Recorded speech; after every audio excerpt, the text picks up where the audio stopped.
saying you've got to all keep... Paul, could you introduce yourself, please? Hello, I'm Paul Chek. I'm a holistic health practitioner. I'm wild and crazy, but I like to train hard, and I love a free, functional foot. Excellent. That's Excellent. who I am. So tell us briefly about your background, your credentials. What can we tell to encourage people to come along and listen to you?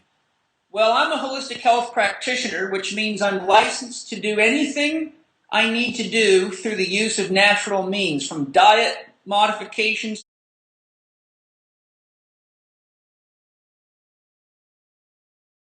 to lifestyle to orthopedics to mental-emotional self-management techniques. I have a long, long background. I'm 50 years old.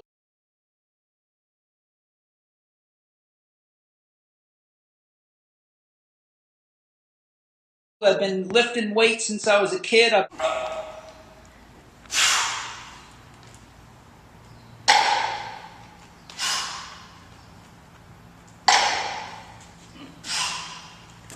worked in orthopedics. I've worked in the field of nutrition and lifestyle coaching.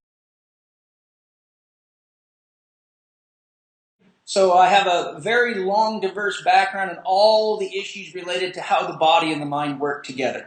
Great, great. And one of the things that I've obviously picked up through doing all of your, well, most of your trainings, I imagine by now, is you have a focus on evolutionary principles. Yes, very much so. How did that come about? What sort of led you down that path?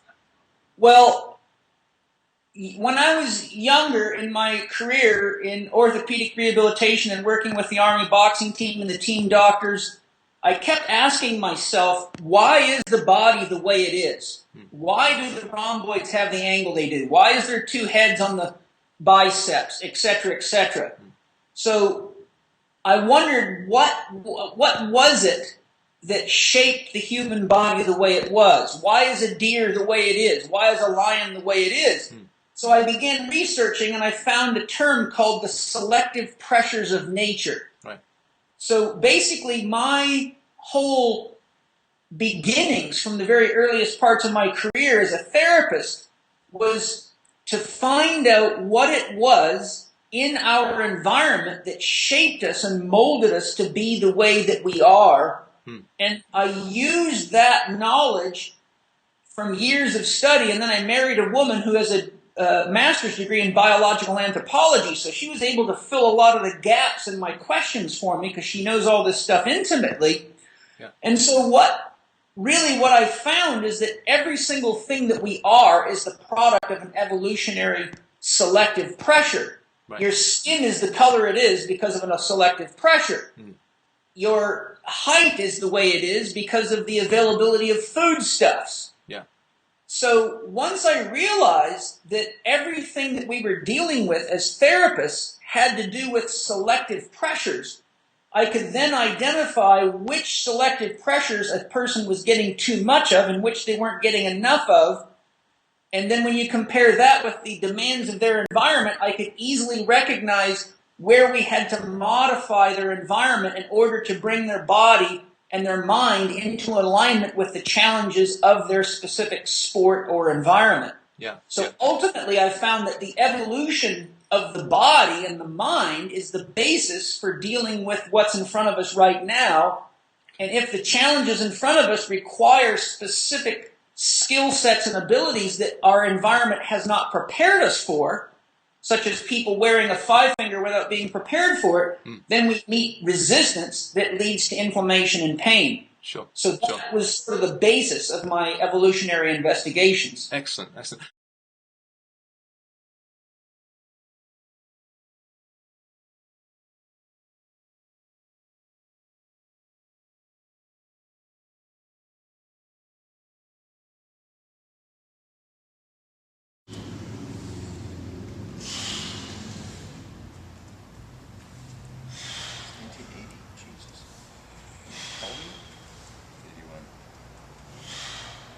And so, you've almost described perfectly how that presumably led on to this whole sort of almost crusade that you've led in the fitness industry in terms of functional exercise.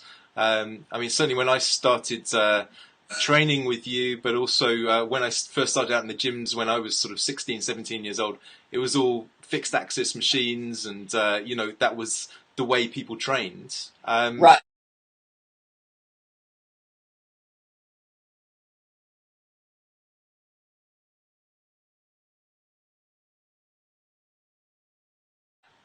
So was it purely the evolutionary side of things that made you come up with the concept really of functional training, or was there more to it than that?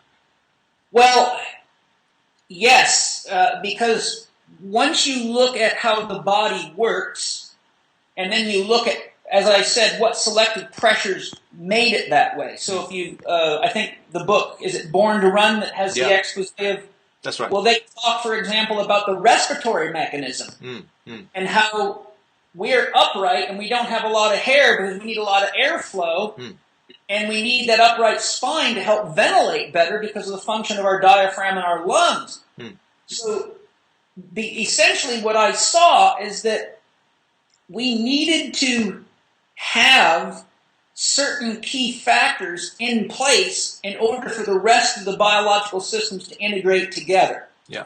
Once I looked at the research, which there's lots of, showing what happens when you take someone and put them in a stable environment and expose them to high resistance, and then, for example, take someone off a Smith machine who's just squatted, let's say, 100 kilos, and do an EMG study on how their body reacts, and then put them on a free weight bar, what you find is that there's a massive difference in the recruitment of the stabilizer systems, the feed-forward mechanisms, and then you suddenly realize this is what happens when you walk out the door and lift a box. This is what happens on a Smith machine or a leg press. And clearly there's numerous muscles and functions that are being left out due to an environment that is unrealistic to the one that we actually live and function in, even if you're working as a UPS man delivering packages. Yeah. So the evolutionary pressures set up the biological systems that have to work together. And without that harmony of biological systems, you cannot have harmony no matter what shoe you're wearing. Therefore, my job was to prepare the athletes so that their biological systems work. And inevitably, when I did that, their need for shoes changed because almost inevitably there is an increase in functional support. So the shoe that used to support them now becomes a detriment when their stabilizer systems work. Right. So evolution is every part of all of the equation. Yeah.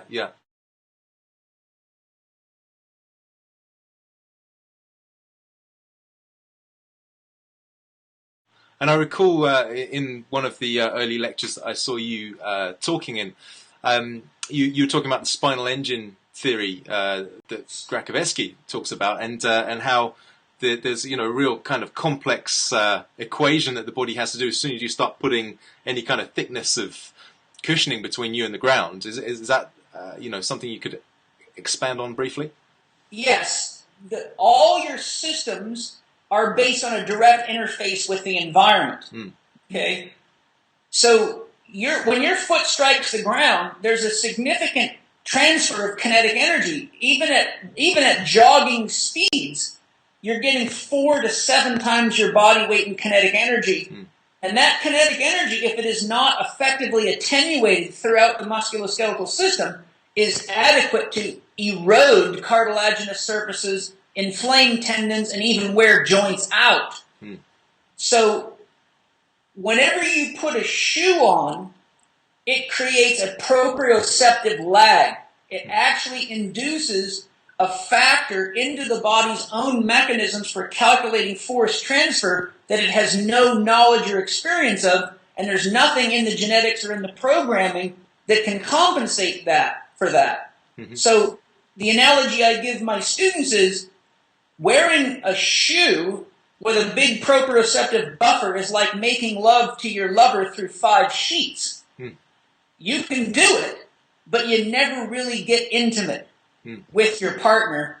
So to the degree you have a bunch of sheets on your foot, you never really feel the ground, and therefore you can't make authentic decisions about the ground because you're never touching the ground. There's an old yogi saying, Yeah. to the man with leather shoes on his feet, the world is covered in leather. Yeah. The question is the world a cow, or is it mountains and streams and rocks and stones and thorns and mud and changes of environment? So if you fall in love with a cow and that's all you ever get to know, then once you go running on a trail, you're in for a lot of surprises. Yeah. Yeah. Right? So my whole approach is, what do we have to do to optimize the biological body to interface effectively with the world around us? And if the world around us brings realities to us that we're not prepared to deal with, such as a shoe that includes many, many factors that cause the body to have to process information at such a speed it can collapse the system, just like too much information coming through an internet pipeway can crash your computer, then we actually don't benefit. So by improving the function of the body so that there's no need for this proprioceptive buffer, we actually regain intimacy with our environment, and that allows us to make spontaneous decisions that have to be made often faster than the nervous system can actually process at the cognitive level. Yeah. Yeah.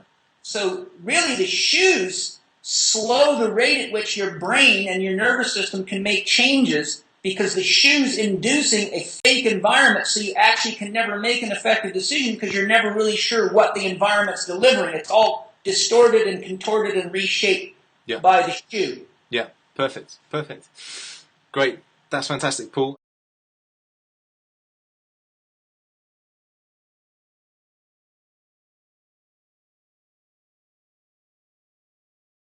And I don't know if you know off the top of your head, but when you're here in the UK, you're not just speaking at our Barefoot Connections Conference. You're also doing some other events. Do you know what they are? Yeah, I'm doing a conference for on the temporomandibular joint. Yeah. I don't know, is it the Craniomandibular Society? That's right. Yeah. And so I'll be speaking all about the correlations between temporomandibular joint disorder and the internal and external factors that ultimately lead to that disorder, and how we can do a better job to help people by learning to make better choices in their life, so ultimately they don't end up with a breakdown in the weak link in the system. Sure. Okay, great. And some courses with Chek Europe as well, is that right? You're doing several events with Chek Europe, and then also Fit Pro, I believe. Yeah, okay, brilliant. Okay, well, thanks very much for that, Paul. You're welcome.